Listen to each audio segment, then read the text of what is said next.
Hey all, it's Rad. Welcome back to Pokémon Blue version, where we are standing outside the Vermillion City gym.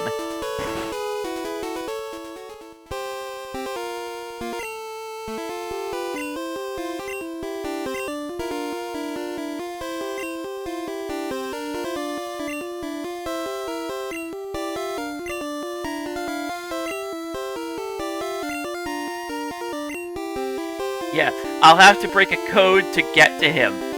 This puzzle sucks. So there are several trash cans throughout this area. You have to look inside each of them for a particular switch. And when you find that switch,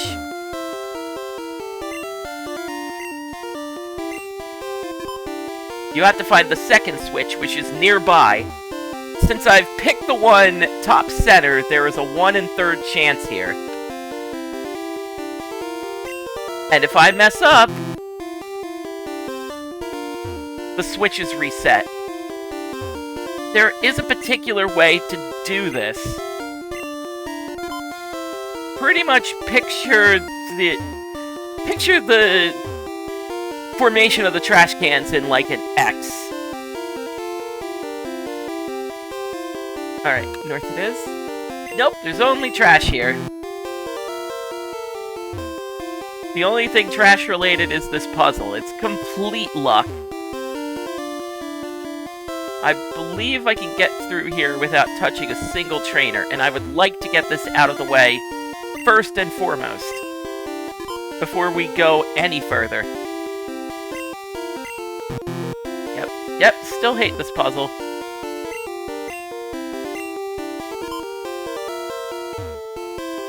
There it is. Alright, and with that out of the way, not too much training required for this. We're only really going to use 3 Pokémon. The rest are, like, backups. So let's get into the trainer battles.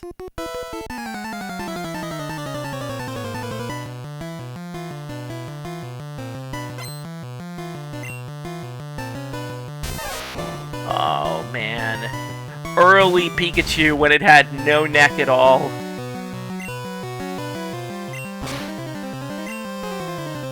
So Sandslash is going to be our go-to for the majority of this gym. Not the entirety. Because we're actively going to switch out. Big is the best ground move you're going to have at this point, but you can only use it like 10 times. And I am trying to avoid... going back to a Pokemon Center, because that's kind of cheap.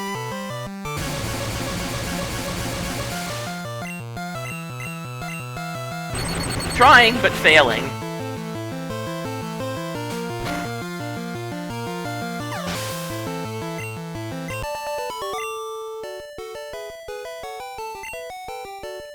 Thankfully, we should have some paralysis heal on hand.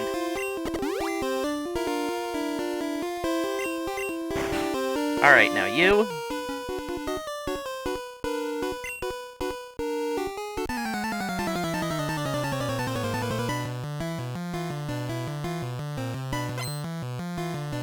A rocker. Ah yes, Voltorb.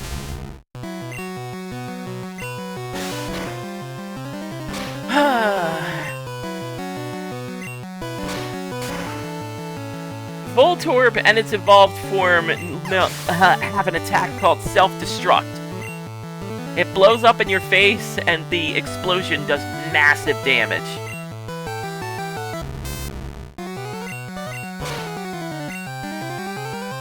Magnemite, a Pokemon that really only got better with time.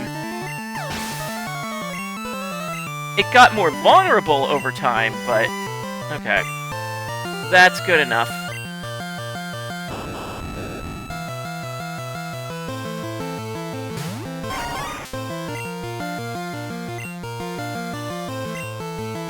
So, Grass type here. can actively resist electric attacks. The one thing it can't resist is Sonic Boom. A powerful move in the world of Street Fighter and a powerful move at this point in the game. It actively, guaranteed, does 20 damage. Takes 20 HP with every attack.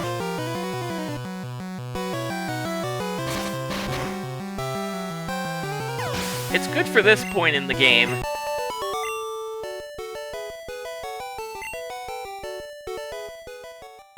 Alright, so good in fact I might have to use a super potion.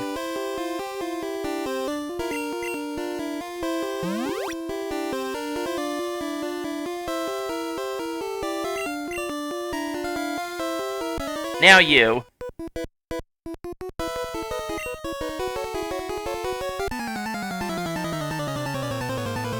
They keep talking about the army, and so what army are we referring to?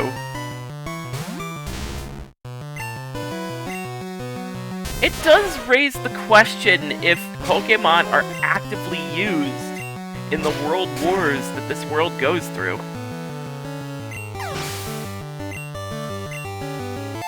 Not to say that's kind of messed up, that'd be pretty standard here. But I'm just saying, we use them for fighting and for battling and for getting better, but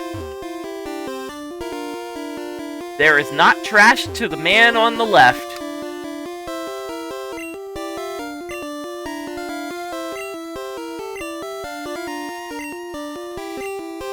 So they have been used during the war.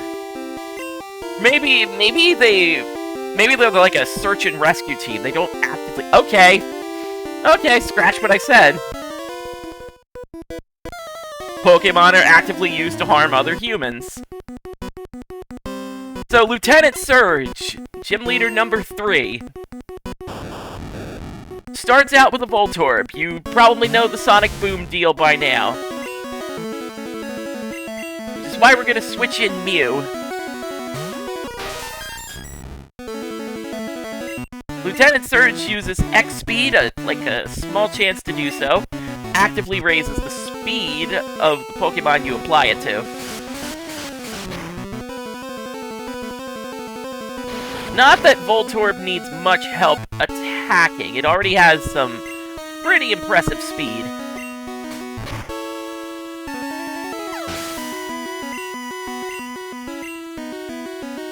Next up is Pikachu.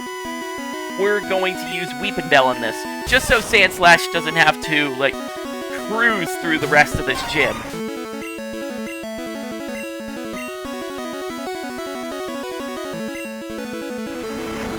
Thanks for the chance to give me the little buff. Good thing this is special-based.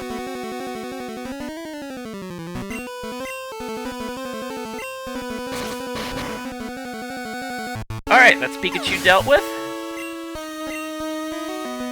The main event. Pikachu's evolved form, Raichu.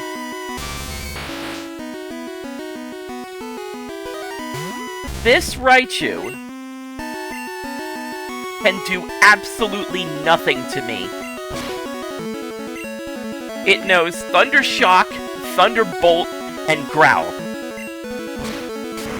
Didn't even bother to learn Quick Attack, which would have come in real handy about 10 seconds ago.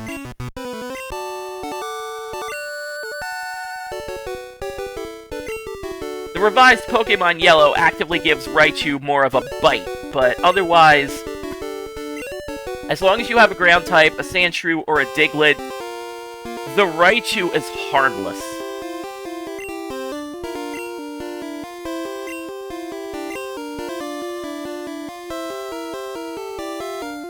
So, the one thing that I forgot to mention here, I'm going to use an HP up real quick. The one thing I forgot to mention here is that there is inventory limitations. This does get fixed in later games, but we're definitely making room for TM24, Thunderbolt. So, fun fact about Thunderbolt. at this point in the game, no electric-type Pokémon can natively learn Thunderbolt through leveling up. That makes this a very valuable TM, and one that I am going to save for much later. So, we're going to do a little bit of inventory dumping before we move on to our next area. We're going to log into my PC really quick. We don't really need a town map. The ticket is worthless because the ship just left. Saving the bike voucher. Old Rod's worthless because we have a Magikarp, and that's all Old Rod is good for.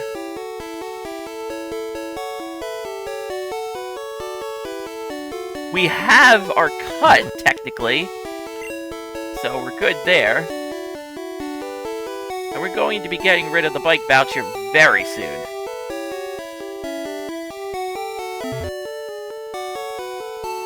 Alright, heading back to the Pokemon Center really quick, before we move to our next destination.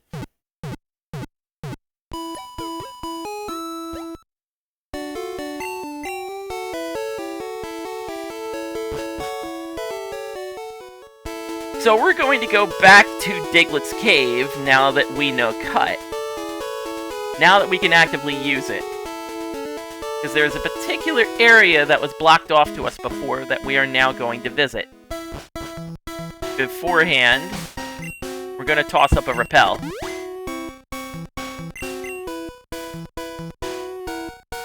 Because again, Diglett's Cave is as advertised. You will only run into Diglett in this area. And on a full moon, on one dark Sunday night, you may run into Diglett's evolved form.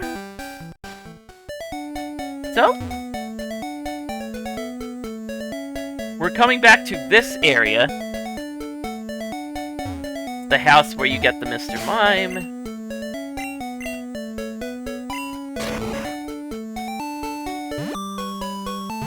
We're going to enter an area that we haven't really seen much of yet.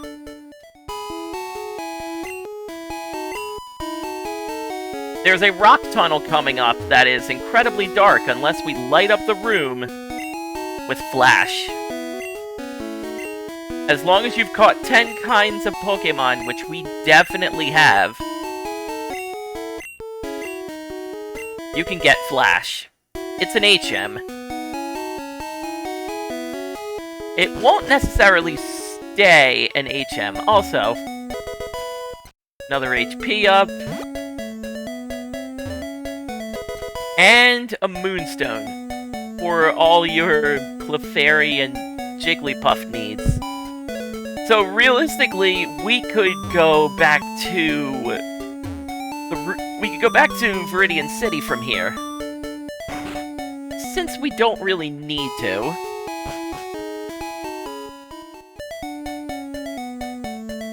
So Flash is not necessary to get through Rock Tunnel. For first-timers, it is necessary to sort of understand where you are. Most people who know Rock Tunnel like the back of their hand will be able to get around the area no problem. But for the sake of having actual vision, we're going to be using Flash. And hopefully catch something that can use it, because I'm going to pull up HM05 really quick. The only one that can actively learn Flash in our party is Mew. Not wasting an HM on Mew, but that does leave us in a bit of a bind.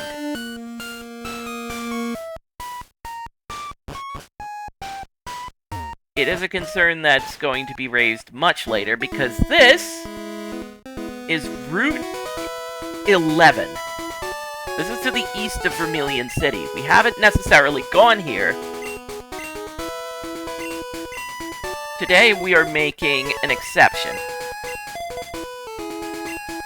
Just so we can get this area done, because there are a lot of trainers Not really much on the Pokémon front.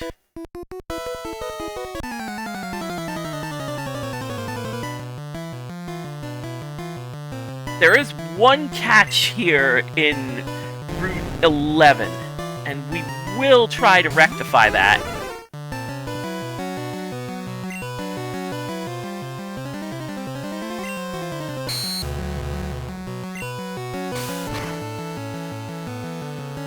Good. Good.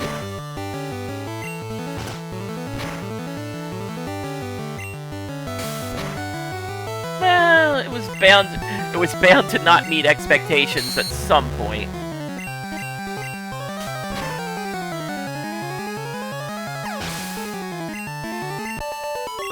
Yeah, there's going to be a lot of trainers in this area.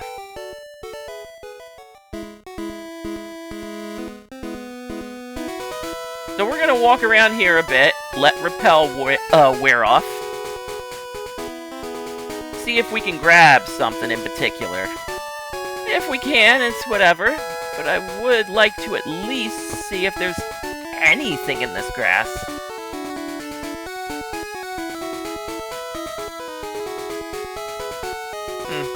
Probably all asleep right now.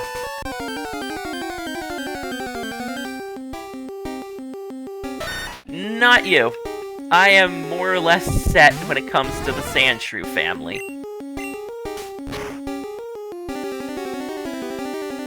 So we're going to focus on our catch before we focus on these trainers, because there's a lot of them.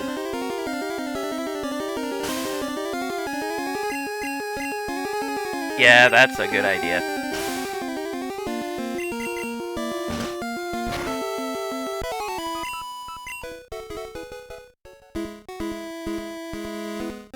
Alright, you there.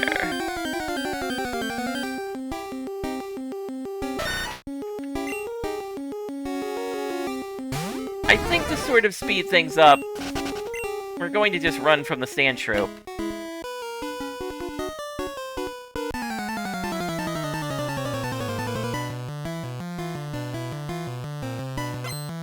It's a gambler! And we're running into Poliwag, another water type. As I've said, I've addressed how common water types are. There's so many of them in Gen 1.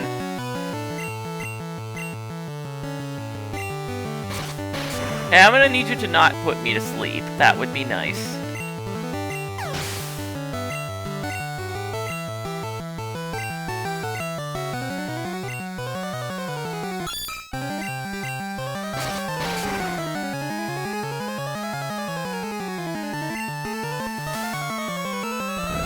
Alright, good. Don't want to waste another Vine Whip.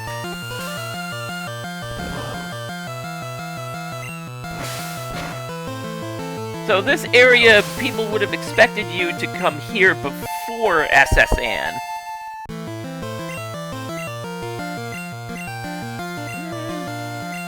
We already have Thunder Wave.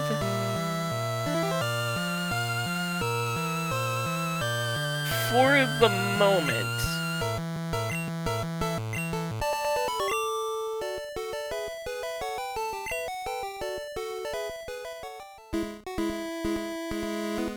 Alright, back to what we was doing.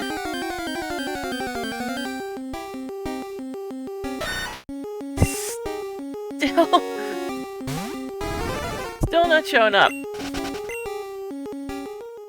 Okay, another trainer fight.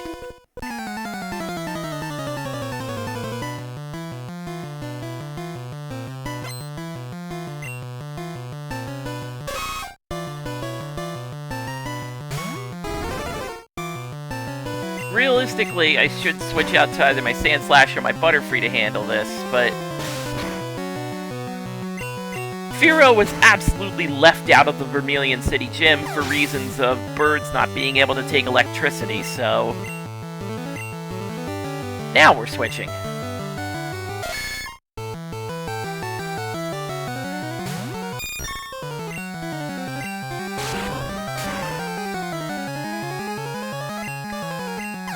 Critical hit on Confusion. It's just so strange to me.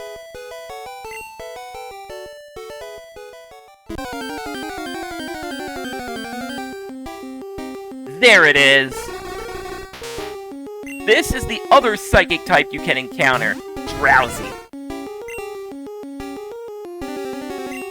We're going to take it very easy on this one. We're gonna switch out the Butterfree and hope for the best.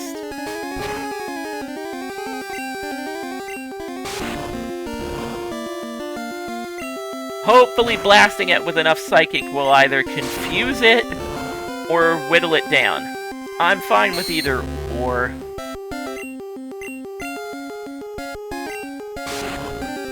I could use Supersonic if I just wanted to confuse it, but that's what I was afraid of. Okay, before this gets too out of hand.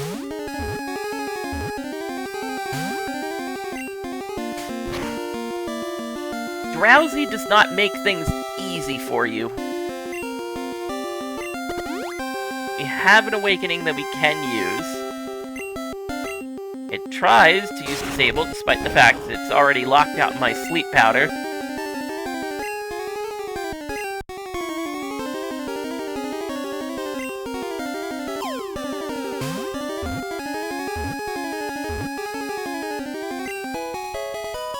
So, just adding another entry to the Pokédex. Considering I have the Psychic Pokemon of this game, that's not part of the Abra family, we're not actively going to be using Drowsy, but if you want a Psychic type that is an Abra and can actively fight from the offset the moment you catch it, this is the first place to really start. Okay. With our catch out of the way, we can now fight every trainer in this area.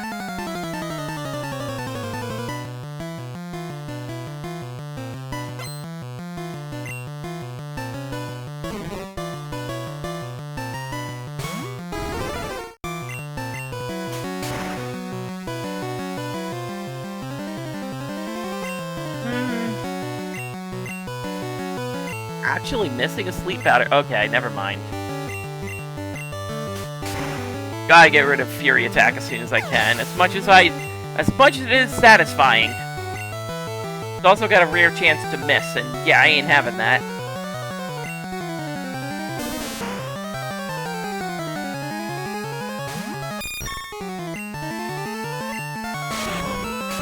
Throwing in Butterfree for this one, it's actively my anti-grass option, except when it gets paralyzed.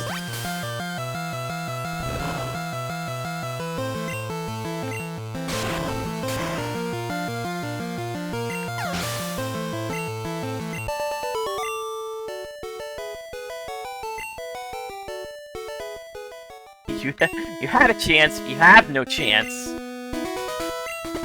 Alright, fixing up paralysis on Butterfree. It's a sort of a windy area. There's gonna be trainers all over the place.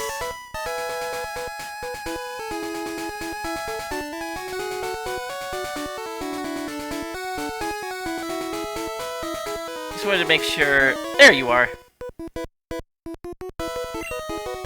For the record, with the Drowsy caught, the only other catches in this area are Spearow and Sandshrew, and they are covered. Oh, would you look at that? Another electric type.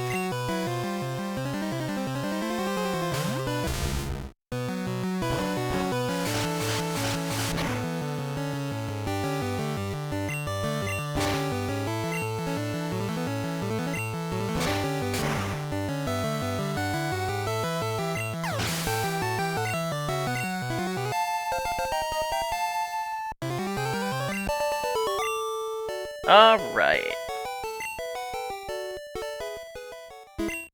I don't want Fearow to run into any more of those.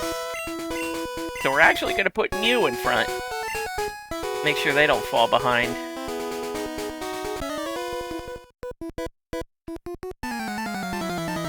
I am doing the trainers out of order, so forgive me if I'm just going to wander about a bit, assuming I've got them all.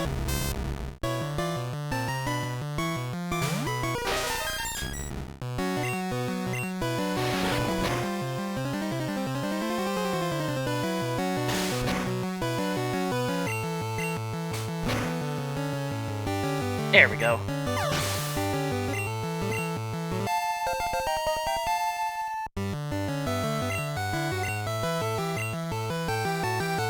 I'm going to assume more electric types are in my future, so...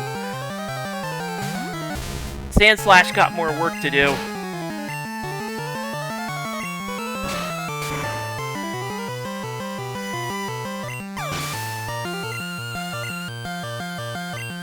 Yep, including the evolved form, Magneton. Which absolutely should not have evolved at this point, but yeah, whatever.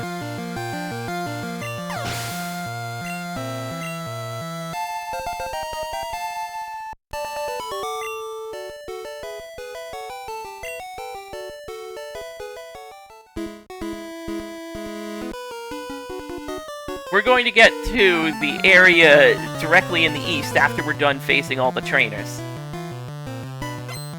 There's not too much to see, but there is something there worth pointing out.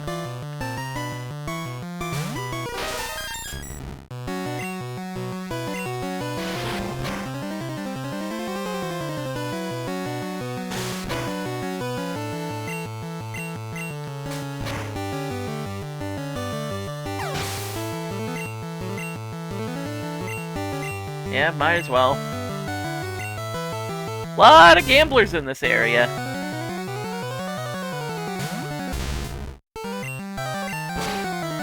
Probably Route 11's kind of an, like, ignored area. Lot of grass, not a lot of civilization around that particular part of this continent. People do a little gambling on the side. Oh yeah, there is active gambling in this region, by the way. There's one city down the line. Oh yes.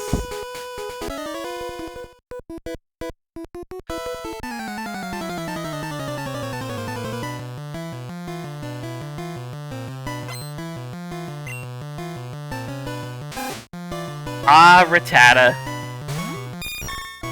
You card.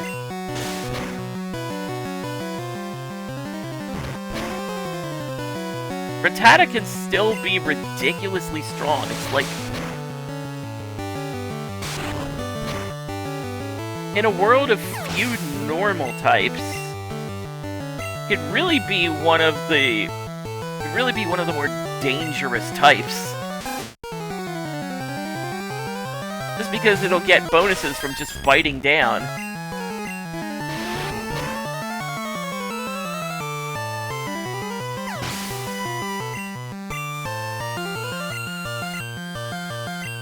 Alright, Eradicate, so Sandslash it is.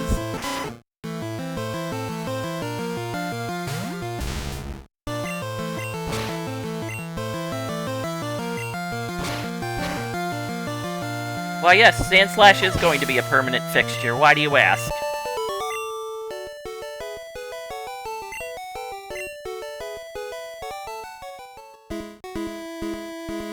Okay. There it is! You get a bonus escape rope down here. Alright. Hoping to actively avoid what I haven't already seen.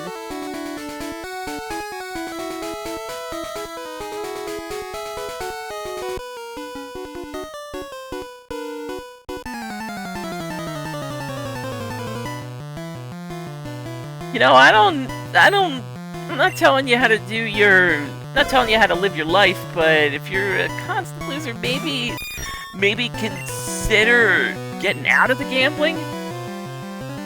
I mean, I know that's difficult to say, you can't exactly get out when you're still hot, but if you're never even lukewarm, you know, maybe luck is literally not on your side.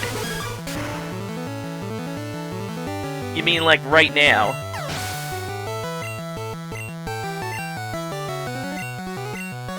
Ah, Vulpix.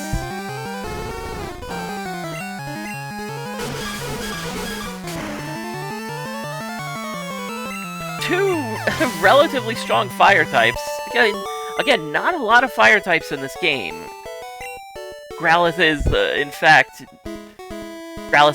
red exclusive, Vulpix is blue exclusive. If you ask me, at this point, between Growlithe and Vulpix, I honestly prefer Vulpix. So... Growlithe is more of a physical fire type. You're better off just turning it into a physical wrecking machine. Like things like Takedown, for example. There we go. I knew I was forgetting one.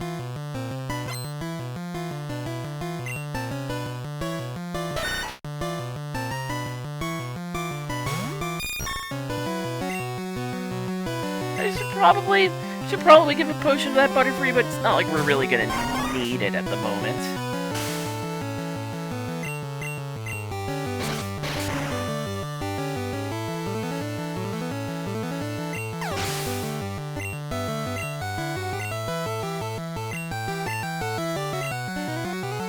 Okay.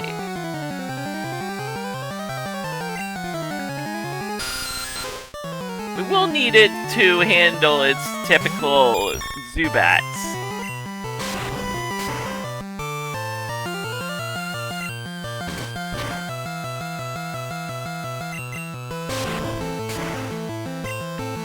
I like to call this my Bat Zapper.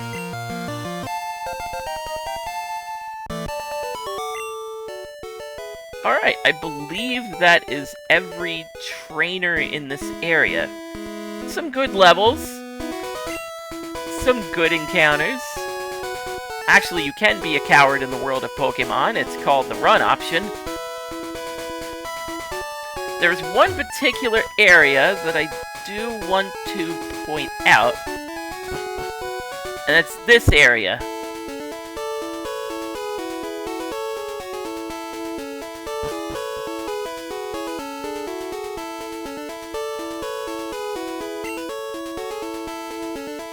No! You kids and your need for a Pokemon that is relatively common around these parts.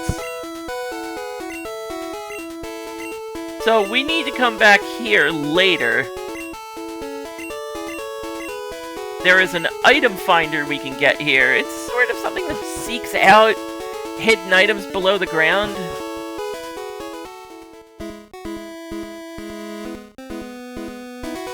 This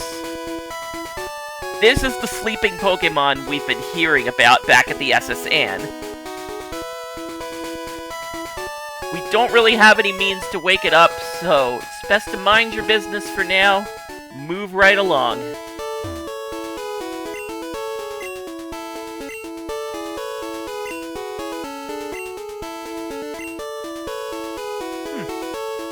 Lavender Town, I'll have to remember that. But anyway, that is Route 11. Yep, good place to sort of train up, especially your ground types, because there are a few trainers that specialize in electric-type Pokemon, so... whatever you're saving for Lieutenant Surge can get some good training here.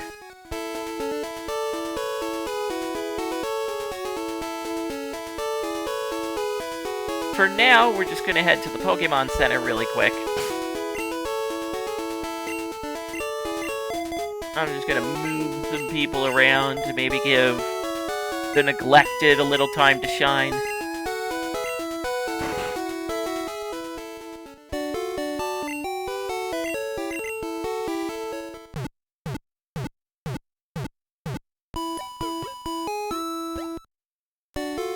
With our business formally concluded in Vermillion City, and not much else to do or to see, you know, come to think of it, wouldn't it be so much easier to head up here? I mean, really, what's the...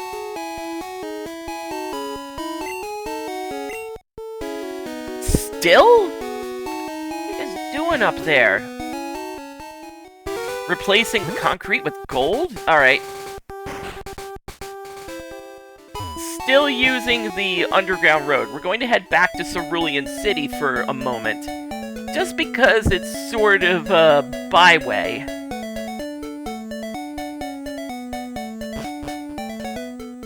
To get us to the next area we're going to. First, there's something I want to actively check up on. Before we do that... So right now we were going to check on the Pokémon that we left behind in the daycare center.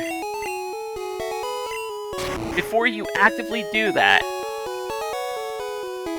you need to actually make room for it. So I'm going to drop off one Pokémon. We will see it really soon.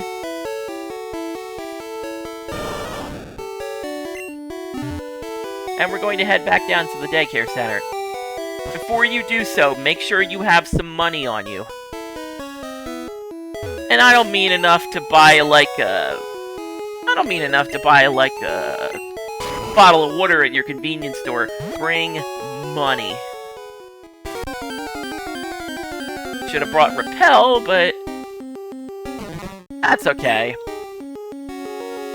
We've got Firo on deck. To kill weeds good.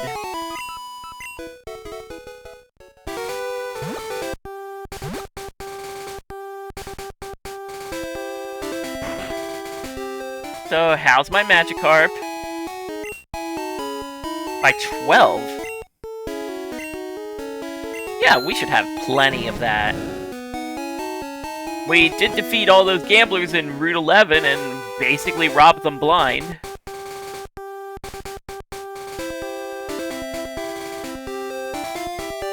So, any rare candies I come across from this point are going to be saved for Magikarp.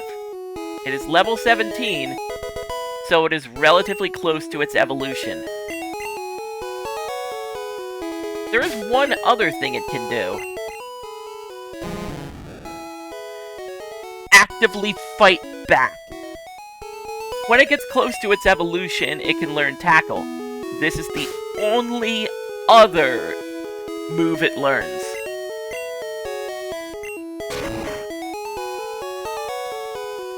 I've debated on whether or not to use Magikarp's evolved form, and really that would go against the Squirtle that I've worked so hard raising. And by work so hard, I mean use once in a blue moon.